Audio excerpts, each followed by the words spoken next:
ஒன்றிணையுமா அதிமுக வெளியான பரபரப்பு தகவல்.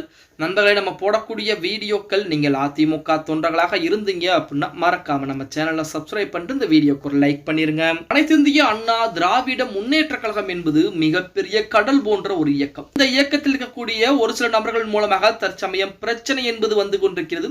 அந்த பிரச்சனைகளை புறம் சமாளித்துக் கொண்டுதான் எடப்பாடி பழனிசாமி அடுத்த கட்ட வேலைப்பாடை பார்த்து கொண்டிருக்கிறார். இப்ப புறம் பாஜகவுடைய ஆதரவை எதிர்நோக்கி காத்துக்கிட்டு இருக்காங்க. பாஜகவின் மூலமாக எடப்பாடி பழனிசாமி வெளியேற்றப்பட வேண்டும். அந்த இடத்திலே சசிகலா அம்மையார் முழு பொறுப்பை ஏற்க வேண்டும். அதாவது அதிமுகவுடைய முழுமையாக சசிகலா அம்மையார் இருக்க வேண்டும். பொதுச்செயலராகவும் சசிகலா அம்மையார் இருக்க வேண்டும். அப்பொழுதுதான் அதிமுக அடிமை கட்சியாக மாறும் என்பதிலே அந்த 4 நபர்களும் மிக தீவிரமாக இருக்கிறாங்க அப்படின்னே கூட சொல்லலாம். இத்தனை நாள் செங்கோட்டையன் போர்க்கடி உயர்த்தாமல் திடீரென தேர்தலுக்கு 7-8 மாதம் இருக்கக்கூடிய இந்த நேரத்திலே போர்க்கடி உயர்த்தி இருப்பதற்கு என்ன காரணம்? அவரின் இருந்து இயக்கக்கூடிய நபர் யார் அப்படின்னு பார்த்தா வேற யாரும் கிடையாது, சசிகலா அம்மையார் தான் அப்படிங்கிற தகவல் என்பது தற்போது வெளியாகி இருக்கிறது. அதற்காக சொல்ல வேண்டும் என்றால் கடந்த 2016ஆம் ஆண்டு சட்டமன்ற தேர்தலிலே செங்கோட்டையன் வெற்றி பெற்றாலும் கூட அப்போதைய முதலமைச்சர் ஜெயலலிதா அவருக்கு அமைச்சர் பதவியே கொடுக்கல. ஆனால் அவருடைய மறைவுக்கு பிறகு 2017 சசிகலா அதிகாரத்துக்கு வந்த பிறகுதான் செங்கோட்டையனுக்கு பள்ளி கல்வித்துறை அமைச்சர் என்ற பொறுப்பை கொடுக்கிறார். எடப்பாடி பழனிசாமி அவர்களை முதலமைச்சராக தேர்வு செய்த அதே நாளில்தான் சில புதிய அமைச்சர்களும் உள்ளே கொண்டு வரப்படுகிறார்கள். செங்கோட்டையனை பள்ளி கல்வித்துறை அமைச்சராக உள்ளே கொண்டு வருகிறார் சசிகலா அம்மையார். தனக்கு சசிகலா மற்றும் அந்த டீம் உள்ளே வந்தால் அந்த குழுவினர் டிடிவி தினகரன், ஓபிஎஸ் போன்றோர் தனக்கு உதவி செய்வார்கள். தன்னுடைய அரசியல் எதிர்காலம் மீண்டும் துளிர்க்கும் என செங்கோட்டையன் கருதி கொண்டிருக்கிறார்.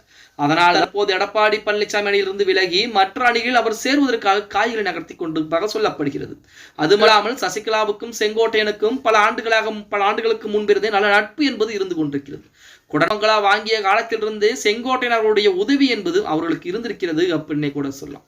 பல விஷயங்களிலே அவர்கள் இணைந்து செயல்பட்டிருக்காங்களாம் என்று சொல்லப்படுகிறது. எனவே எடப்பாடி பழனிசாமி ஏற்பட்ட மனக்கசப்பு, அதே போல சசிகலா இருக்கக்கூடிய பழைய நட்பு புதுப்பிக்கக்கூடிய வகையில் தான் இந்த சண்டை சச்சரவு என்பது புரட்சி போன்றவற்றெல்லாம் தற்போது செங்கோட்டையன் ஆரம்பித்துக் கொண்டிருக்கிறார். அதிமுகவில் செங்கோட்டையனுடைய கழக குரல் எழுப்பியதன் பின்னணியில் தொடர்பான தகவல் ஒன்றாக வெளியாகி இருக்கிறது. கடந்த 5 மாதங்களுக்கு முன்பாகவே செங்கோட்டையன் கழக குரல் எழுப்பியிருந்தார். சட்டமன்றத்தில் சீட் கொடுப்பது தொடர்பாக, அதாவது செங்கோட்டையனுக்கு சட்டமன்றத்தில் சீட் கொடுப்பது தொடர்பாக எடப்பாடி பழனிசாமி ஆலோசித்ததாக தகவல் கிடைத்திருக்கிறது. எடப்பாடிக்கும் செங்கோட்டையனுக்கு இடையே ஏற்பட்ட மோதல் தான் செங்கோட்டையன் கழக குரல் எழுப்பதற்கு முக்கியமான காரணம்.